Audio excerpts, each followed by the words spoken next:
everyone, welcome back to the Mind of an Interior Design podcast. So we are back with a new series, new year, new line of guests, and I am so excited. Some of the guests that I've got lined up are amazing. So today I'm bringing you a guest that is really fabulous. I'm literally starstruck even to have him on the show. He has worked with some amazing brands such as Jo Malone, crueset, and many more. And I am so excited to pick his brain, to be honest with you. So please welcome the fabulous Reli. Hello, good morning. It's so lovely to have you on the show. This is actually our first Zoom podcast, so honoured to have you as the first. Is it? Oh, there you go. Welcome to my little hummingbird home. I'll treat you all to a bit of a bird sanctuary vibe. It's absolutely gorgeous. You can tell you're an interior stylist from it anyway. The giveaway. So for anyone who doesn't know you, please give us a little bit of a background about your work, what you do and everything. Okay, so I work as an interior stylist. I'm based in London. I just work in and around London and also various parts of the UK, even more so I find since the pandemic. This work takes you anywhere and everywhere, mostly on photo shoots, sometimes some events, sometimes other things, which I'm sure we'll talk about. Yeah, definitely. So how did your career begin in interior styling? So originally I trained as a set designer for theatre. And throughout my studies, I was always really interested in interiors and advertising. But interior stylist is not really a job that you grow up thinking, oh, I'm going to become an interior stylist. I didn't even know that job existed then. So gradually met people in the advertising industry, met people in more interiors field. And I was like, oh my God, this is it. Yes, that's it. So then I just pushed to work more towards that. And I'm still pushing. So you sort of grew into the role as opposed to thought that that was the job for you? Very much so. So you did originally come from France to the UK. What made you make that move? And do you think that helped you become an interior stylist? For sure, being from South of France and Provence, where it's all super colorful and, it's very known for its fabrics and, its beauty. Yeah. That definitely informs my work and who I am, I guess. I first came to the UK, obviously, to sort of master the English. The original plan was to train. London just got so exciting. 20 years later, I'm still here. Stop it. You couldn't make you leave then. Yes. At the moment, yeah, we're very much here to stay. Very much enjoying all the opportunities that it has offered and keep on offering. Well, London's kind of known for its styling and sort of getting roles down there. So did you find that you needed to assist a lot when you first started as opposed to jumping straight into the role itself? Definitely. But quickly, before answering that, touching on the France as opposed to London, definitely why not move to Paris as opposed to move to London? And you're saying about the London style, etc.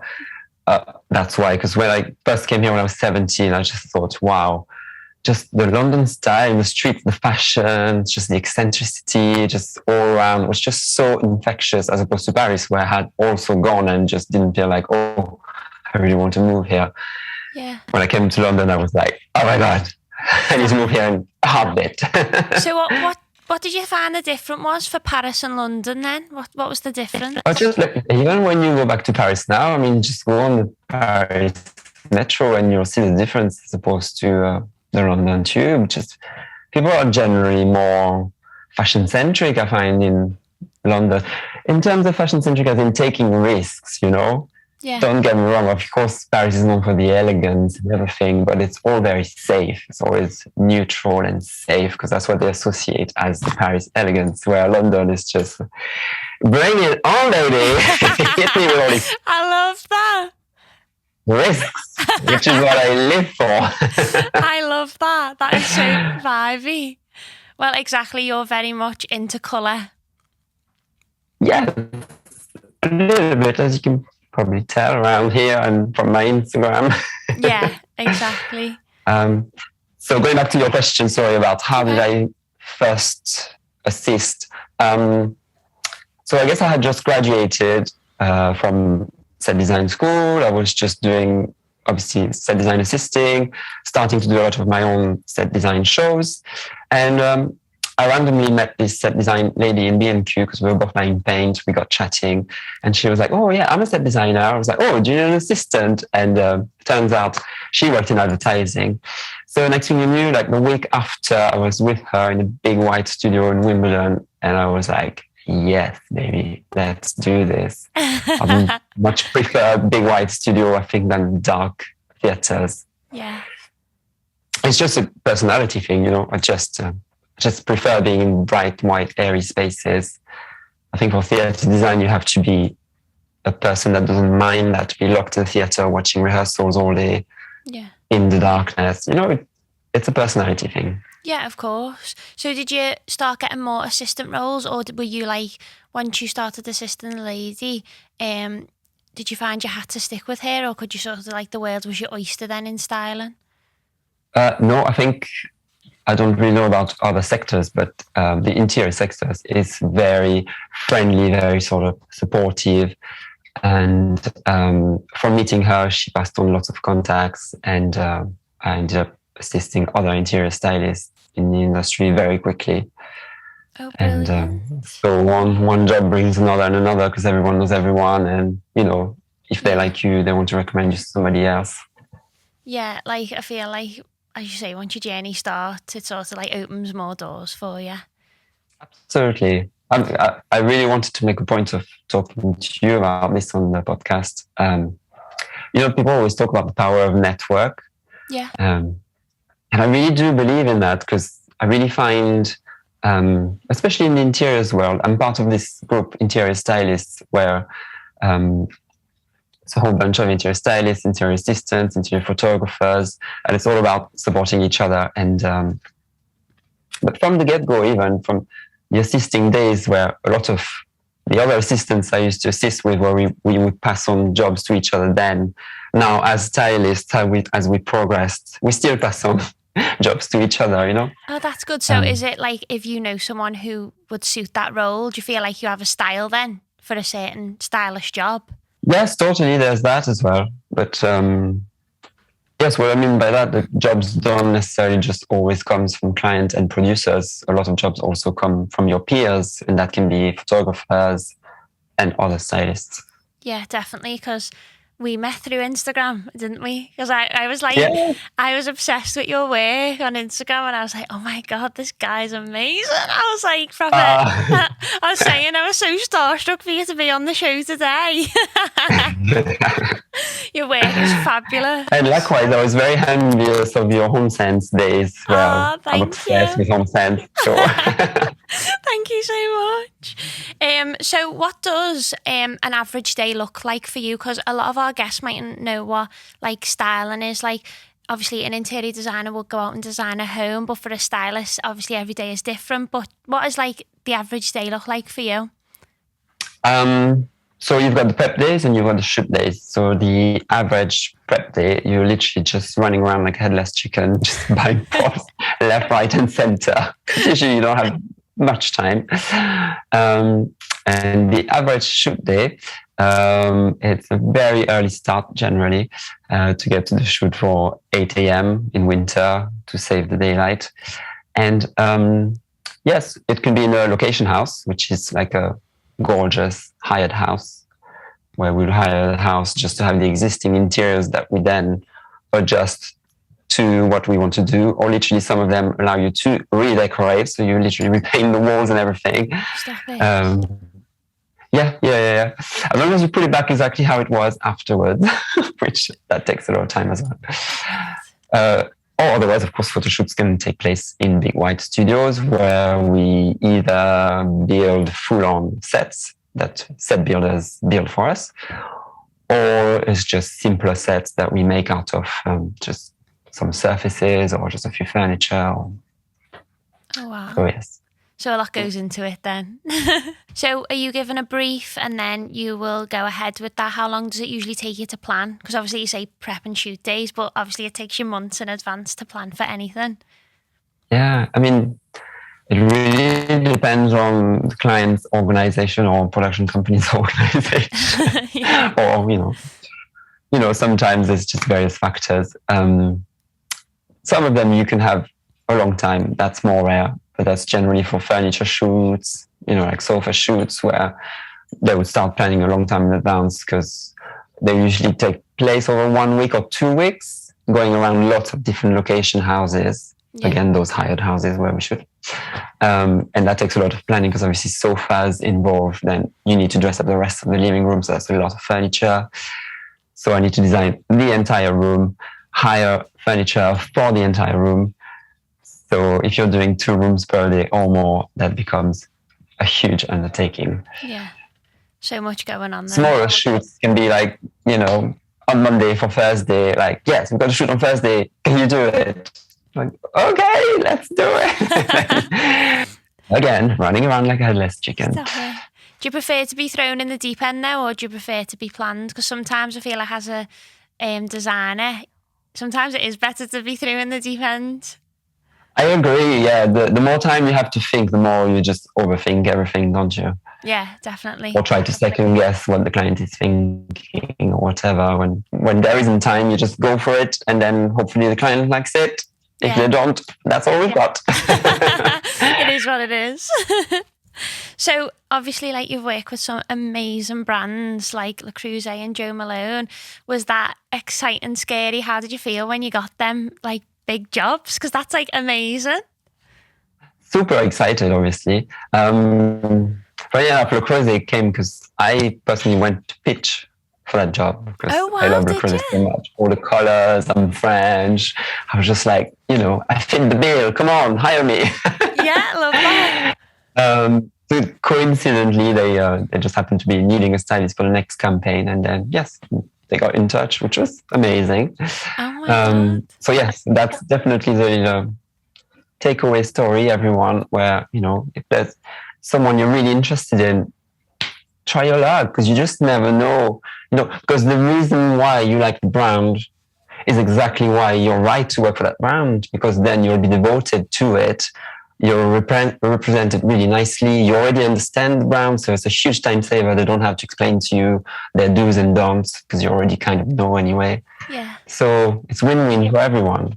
Oh, amazing. Oh, I love that. Bit of motivation for everyone. So when you're working for these brands, is there like a certain style you do have to follow, like, or do you have your own statement, or do you have to like study, like, say for example, Le Creuset, do you study them and then use your influence? How do you go about that? Usually the bigger the brand, the more do's and don'ts there are. Usually you get like a mini Bible of about 50 pages of everything you should do, everything you shouldn't do, how to style a room set their way, how to style a room set not their way, put it like that. Yes, it's very interesting. Like Collins and Hayes, furniture brand I've worked for recently, they have a specific target market and they have a specific way they want to be represented. So they had criteria in that sense. Oh my goodness, that must be. So is that again like exciting and stressful, but depending on your style? Does it make you go out your sort of comfort zone? Yeah, totally. I mean, generally also it's just being careful. If it's a global brand, obviously for different markets, there will be different takes. If it's Ikea, for example, like the Swedish people tend to sleep with 2 single duvets on a double bed. Oh, wow. So touches like that. If it's going out to the Swedish market, if it's going out to the Swedish market, you have to adapt. If you give them a double duvet, they won't be happy about that. Oh, wow. Well, I've learned something new. I never knew that. Recently, I did a shoot for a Japanese brand, so everything had to be authentically Japanese. So it was up to me to do my research to, what all of that looks like, so I wouldn't get it wrong as well, Yeah, so you're always learning then on the job. Yes, and that's one of the things I love about it. I love doing these little bits of research, what does a Japanese window look like? What should it look like, Yeah. All the architectural detail, and I'm always fascinated with it. So that's no extra effort, really. I'm just interested anyway. Which I'm sure a lot of listeners out there will be the same. Yeah, definitely. Do you feel like you have a statement style then, or do you sort of have your statement style but adapt it to jobs? Because I feel like from the background, the gorgeous background you've given us, you do kind of have your own style. So yeah, another tip for listeners, I would say definitely embrace your own style. Don't be afraid that it's going to put anybody off. On the contrary, a lot of people just straight away go, okay, that's the man we need because he's so colorful, because he's so this or so that. So that's refreshing when they come and tell me this. It's like, oh, well, it does pay off then to just show exactly who you are, you know, and like I show it with my house or with different briefs, you know. It doesn't mean I can't do a totally neutral brief. I can. Yeah. I'm just less excited about it. I still can. For anyone listening, I still can. Yeah, ignore what he just said. So in saying that then, have you ever had a favourite job? Have you ever been given like the most crazy, colourful styling job and you've absolutely loved it? Or loads, yeah. So crazy, colourful job, yes. Absolutely amazing, which is a Irish skincare brand called Skin Ingredients.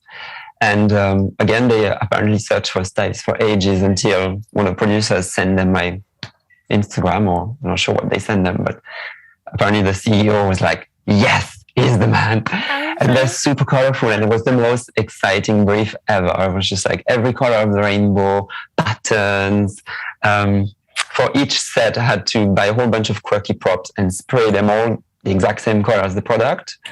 Oh, and we did 5 or 6 sets like that, which was just so fun. Oh, that sounds boss. That must bring your creativity out so much. Yes, exactly. Because it just didn't feel like work, you know. I'm just having fun with all this spray paint and creating this colorful set. It was super fun. Oh, that's brilliant. But that's not the ultimate top job. Oh, what is then? If I can keep banging on. Do stop me because I will just keep rambling on. No, I want you to talk all day.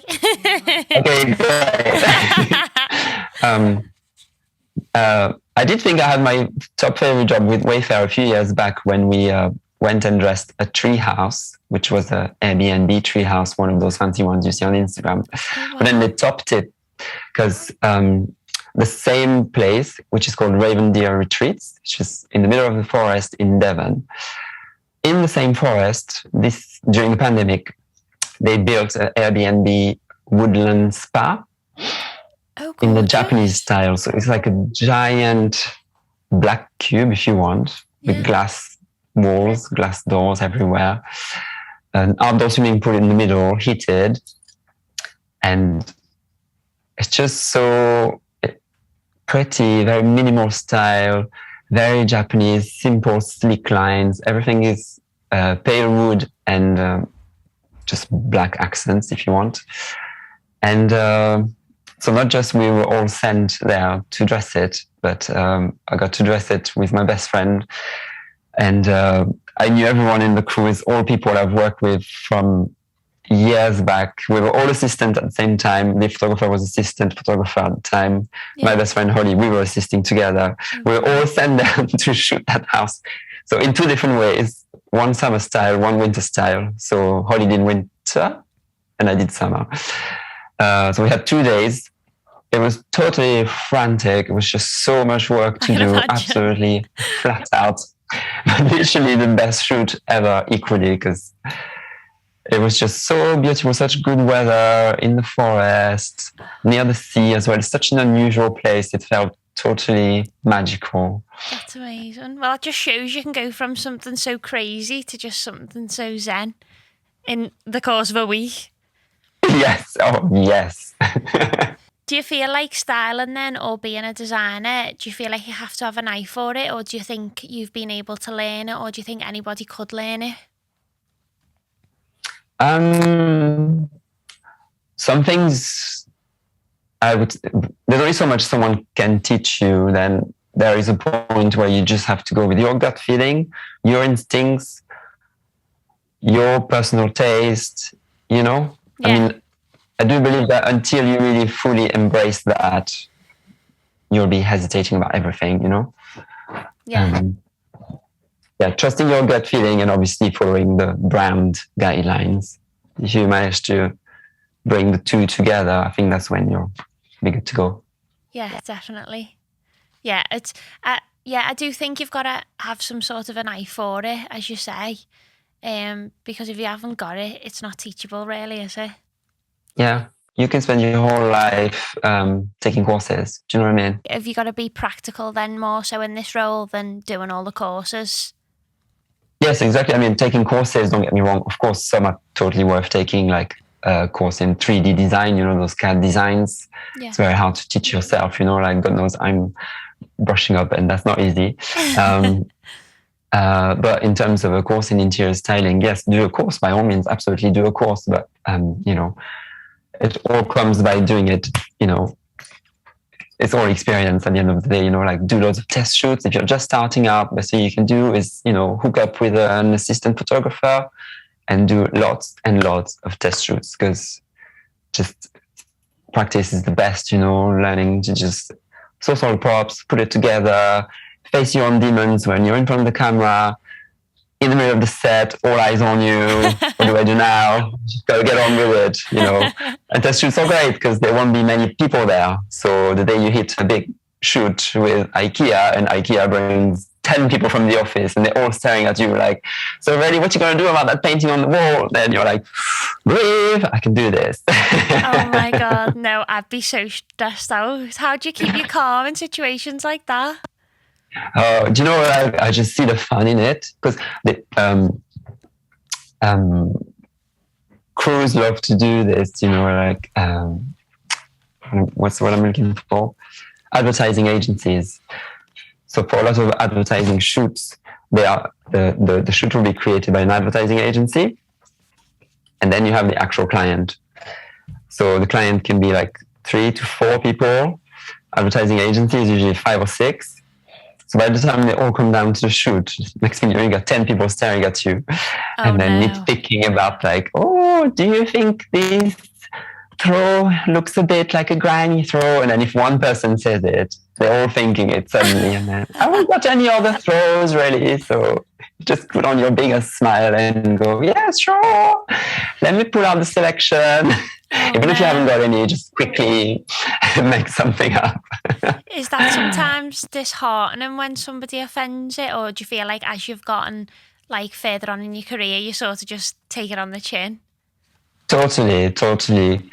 You always have to sort of detach yourself from it, almost like it's not your shoot, it's everybody's shoot, you know? Yeah. You know, it's not your career defining shoot. It's not your you personally. They're attacking. Everyone wants the best shot that they can get, you know, and, you know, sometimes they say things, whatever they're thinking, you know, they're not really thinking about your feelings. So, you know, you really cannot take it personally. Yeah.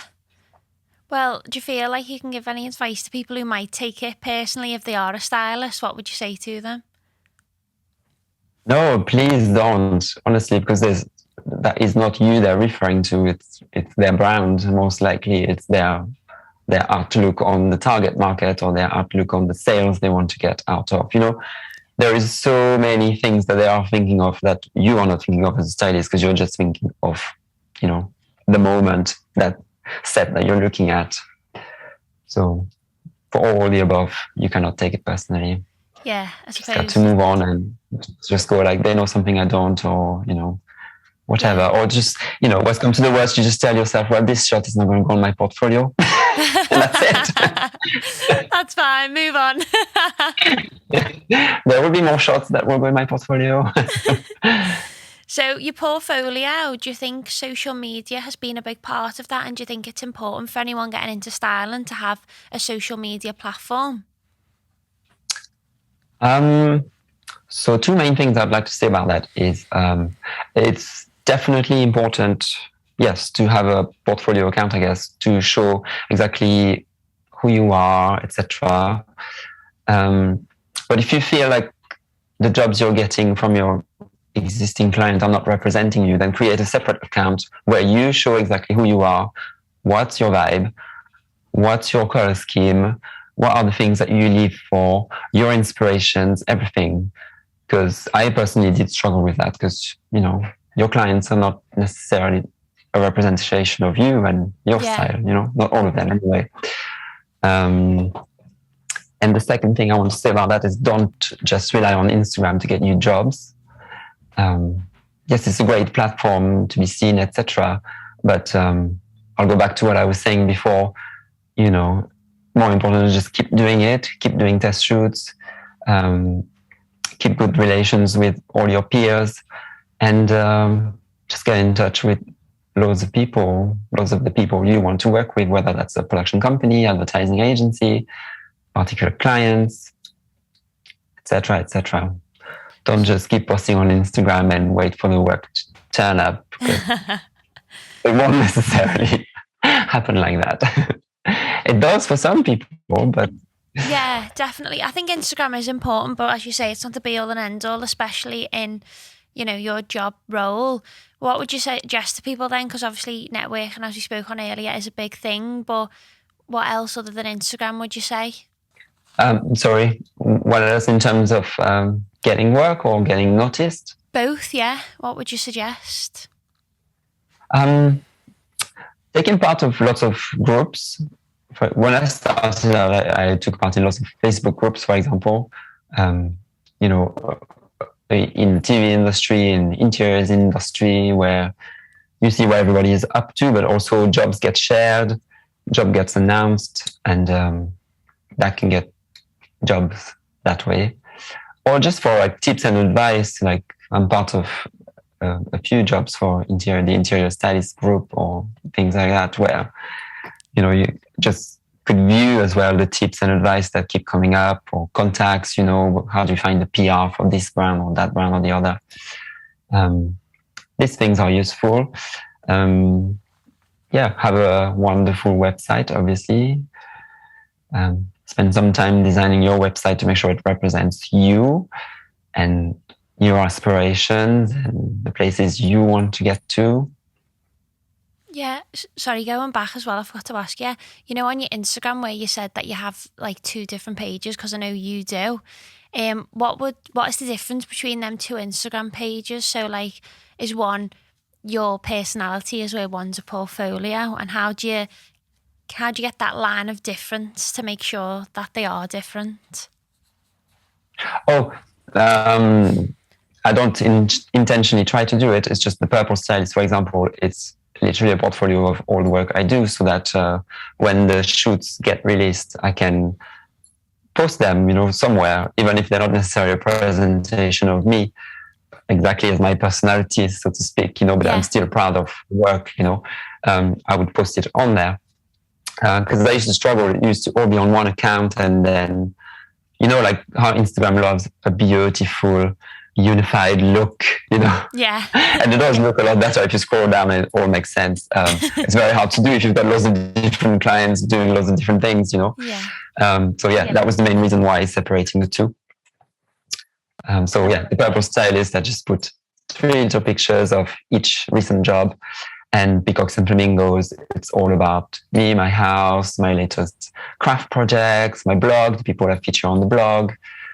So because for this one, I have full creative freedom over everything. Yeah. And then it's much easier to have a unified look for this one. So that displays more of your personality then? Totally. Not just purple, all the colors of the rainbow. Yeah, I know, I noticed that, because I feel like your personality is, it's like when you see something, I feel like I know it's you. It's very a statement, which is good because that shows who you are. Thanks, yeah. Oh, thanks. And I think people will pick up on that as well. Like, I think that is important for people to find their style. Not necessarily for jobs, but once you find it, I feel like you can open many doors. I found that with myself as well. How do you think people can find that? So that's just made me think of something. Can I butt in with this one? Yeah, of course. Just that for anyone listening, for them to know, like, I didn't always have my style so defined, that took years of mainly gaining confidence, because in my 20s, I was like the most insecure person, so I was definitely not as colorful, in my clothes or in my house or with anything. I was still quite a colorful personality, don't get me wrong, but yeah. And also, like, when you're in rental, you're a bit stuck with how much you can. Well, having said that, no, a lot of people in rental do crazy things in their house. But I really let loose only when I got my own place. And then the style got defined by just experimenting, just really going for it. So I would recommend that to anyone who's just searching exactly what they like or who they are. How do you think people can experiment then and find that? How did you find that experimentation? Through test shoots. And through my own house, I guess, because I'm forever changing things and taking little pictures and, just plastering wallpaper over anything and everything. Just try it. If it doesn't work, you can just peel it off. If the color on the wall is wrong, then you just paint over it. Like, I have a very patient partner in that sense who always says that. Well, we don't like it, we just paint over it, won't we? Yes, that's the right answer, darling. So you picked the perfect partner then to put up with that. No, he's from the Caribbean, so he grew up with colors everywhere, so that helps. Amazing. You must love that then. Yes, just that leaves helps. you to it. Oh, I love that. So talk to us a bit about your personality then, your style, because as I said, we've just seen it in the background. So for people who might not already follow you or know who you are, what is your style? So I do love the color purple, hence the name The Purple Stylist. Yeah. So when I looked for it on Instagram, no one had taken the name. So I was like, oh, well, I'll have it then. So I'm a big believer in embracing the colors that make you feel good. Yes. Whether it's in your fashion or in your house, because, that deep teal, not everybody will be able to live with it every day, but I just love it. And so does my partner. We both want to just like immerse ourselves in that color. We find it so calming and soothing. Yes, but my style is generally really colorful, lots of animals, lots of birds, because I source a lot of my inspiration in nature and animals and the colors within that. I just always get inspired so much by that. Just pick up things from the forest and make something out of it, Yeah. Where do you get inspired from for shoots then, or for your own home? Where do you find inspiration? Oh, a multitude of places. Obviously, Instagram is the bottomless pit. Endless well. What's the right term for it? Do you like Pinterest? Do you think that's a good tool source for styling? Definitely. Yeah. But I do believe, don't just rely on Pinterest or anything else. Also, like, just use your own instincts and intuitions, or use an element of something you've seen and transform it into your own thing, as opposed to just seeing something on Pinterest and just copying it, Yeah. Because how else is it supposed to become you otherwise? Do you know what I mean? Yes, definitely. I think there's a real danger of that. I'm a great believer in, like, innovating, instead of copying. Sometimes clients are like that. They give you a reference and they're like, I want that, please copy that. And then unless you make them the exact copy of it, they just won't have it. And it's so frustrating because it's almost fringing on copyright issues, Yeah, literally ripped off another. Do you find a lot of brands do that? More want a copy and paste than actually finding a unique thing? Not that many. No. Yeah, a lot of brands are more about, actually put in a lot of money in those advertising agencies to make sure they create a very unique look for the brand that sets them apart from everybody else. Yeah. And it's actually really exciting when you get a shoot that is a rebranding shoot. So a brand that's just going, okay, like I've done bits for Ocado, and they used to be, what were they before? Green? And they've done a purple rebranding. I was like, you've come to the right place. He defo searched purple into Instagram and found you. Amazing. Let's do it. Yes, let's purplify everything. I love that. So do you have any style icons yourself? Any stylists that you not so much base your work off, but like find inspiring to your work? So again, I would say I don't have that many sort of interior designers or interior stylists that I follow and be like, say, I want to be you. Or I am inspired by a lot of people, but generally my inspiration comes from other artists. Oh, fab, yeah. Yeah, like painters, furniture designers, you name it. Like, do you know Yinka Ilori, for example? No. He's a British designer. So I think he started off just doing more furniture design, and then now he's evolved into sort of architectural installations and all kinds. His background is Nigerian, so he uses a lot of sort of these bold, graphic African colors and patterns, but in a really modern, contemporary way. And it's just, I find it mind-blowing. Oh, that sounds fab. I'll be Googling him later. Yes, do. Another one is Camille Walala. Do you know her? She's also from south of France. No. She's amazing. Look her up as well. Same, super colorful. And now she's become major. She's known as this world-renowned, and she gets sent all over the world to create massive installations with her. Always so uniquely her. Yeah. Very graphic, very colorful. It's usually blue, white, yellow with a touch of black. Often with like a chessboard or something. She did Lego House. Did you see it in Coles Drop Yard? Oh. I think it was last year or the year before. That was her. I have seen that. I didn't know it was her. Oh, that's gorgeous. Oh, wow. So how do you feel like you take their style and put it into you? Or do you feel like you just like admire them and that's the difference? Yes, exactly. I admire the boldness, the going for it, the uniqueness. Again, how they're just taking something like African patterns, but making it into like really something super modern and contemporary. I just love that. That inspires me so much.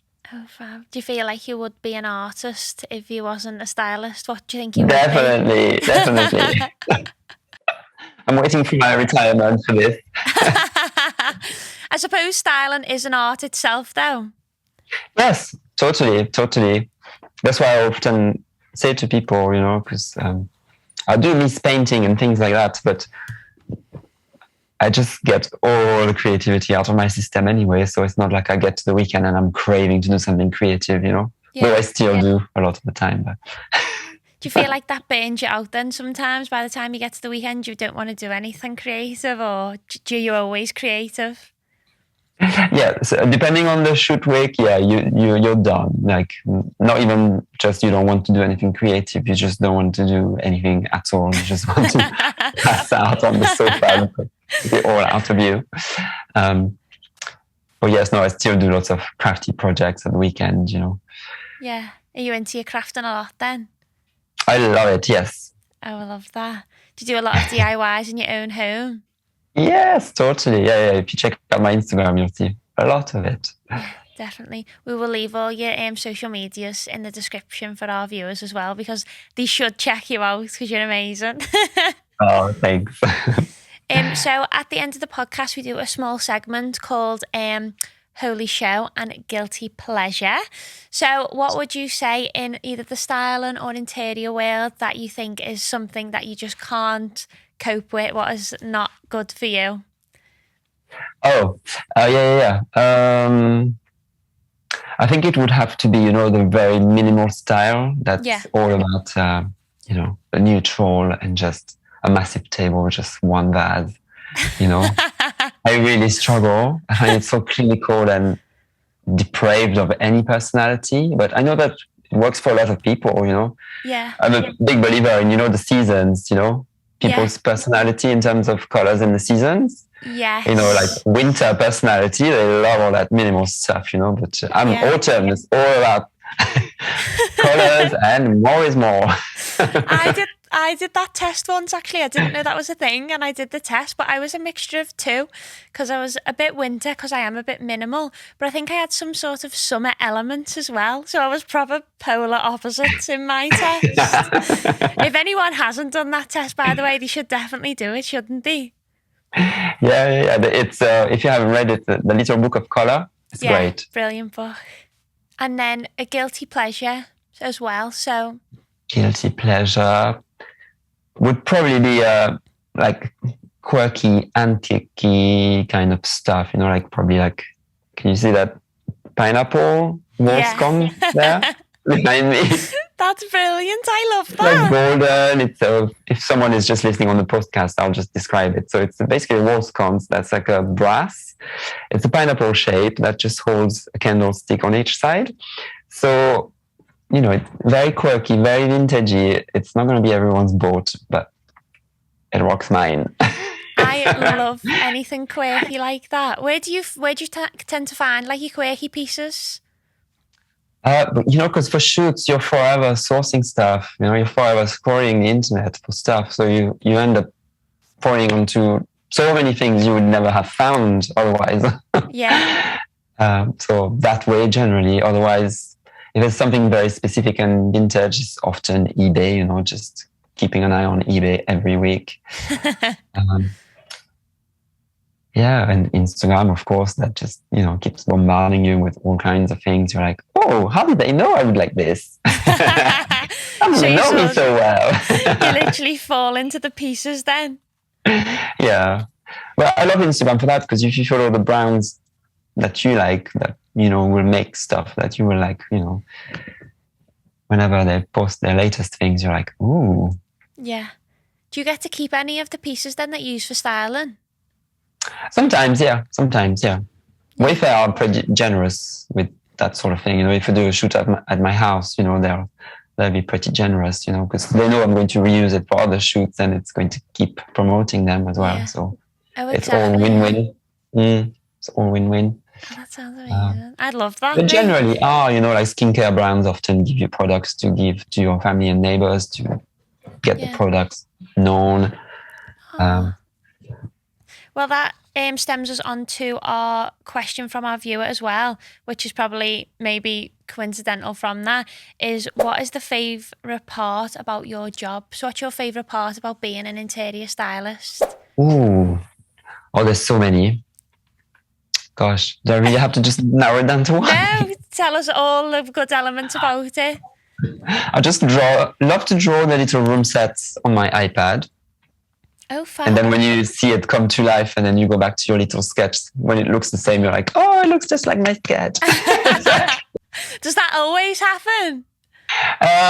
Most of the time. Sometimes, things change along the way. Yeah. But, it's so satisfying, when that happens. It never gets old. Fabric stores, I don't know many interior stylists that are not total fabric mad. In fact, a lot of people in interior styling come from a fabric or textile design background. Oh, really? Yeah, so fabric stores, I spend hours just scrolling through all the books and just, not being able to choose. Cushions, absolute cushionholic. I think we all have that issue, all of us interior stylists. Definitely. There's so many. I could keep going. So you just love your job? Yeah. The other thing that's great, because I love painting, so when you're in the set and you keep arranging the set to make it fit in the camera box, you keep looking at the computer screen where they have the set, and you just keep tweaking and tweaking and tweaking. It feels like painting. Oh, lovely. Yeah. And I love that part. That's my favorite part. Yeah. That's really satisfying. Although sometimes the tweaking can get a bit stressful, I find. Like whenever I've been doing anything, it's like you have to keep going back and forth, and then you're like over-analysing something. Yeah. Sometimes photographers have to drag us out of set because it's like, okay, it's fine. Stop tweaking. Get out. We need to shoot it.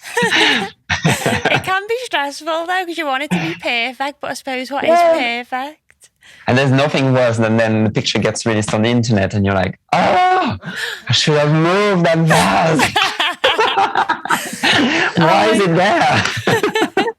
I find just Instagram photos though, when I've got like something that no one else would see, but I can see it, and I'm like, everyone can see that, even though they probably can't. Totally. So it's exciting and a stressful job then. But a lot of it I call positive stress. If it's a stress that is caused by, once I had to look for a boat to create a sofa for an outdoor setup. Oh, wow. So that's positive stress, like it was very hard finding a boat for that purpose, but that's fun, that's one of the fun bits of the job. But what's the sort of negative stress is when the logistics of the production have been all messed up and it's not all going in the order that you would want it to go smoothly. Yeah. It's totally out of your control, and that stresses you out when it's got nothing to do with you. Then that's negative stress for me. Yeah, I definitely I'd be paranoid and all panicky if something like that happened. Very much want to be in control of a situation, but I suppose if it's out of your hands. Because if you're doing a furniture shoot, you're so reliant on the furniture to turn up, and if you haven't got one of the key furniture, and you've got to make do or find one similar at the last minute, it's very stressful. But you love your job. Yeah, we do. I think. I mean, it's a bit, self-torture. It's gonna hurt, but you're still going back for it. Exactly. Well, I just want to thank you so much for coming on the show today. It's been an absolute honour to have you on, because we talked about idols before. I honestly admire your work so much, so thank you so much for your time. Likewise, honey, and right back at you. I feel like I want to ask you the questions now. Can we do another podcast where I interview you? Yeah, I would love to be podcasted. I'm sure everyone wants to know more about Ellie now. Exactly. Oh, no, thank you. Thank you so much. You're welcome. I really enjoyed this. Thank you for inviting me. Oh, you're welcome. We will leave all of your social media links, so definitely go and check out Reli's work as well. Thanks a lot. Oh, bye.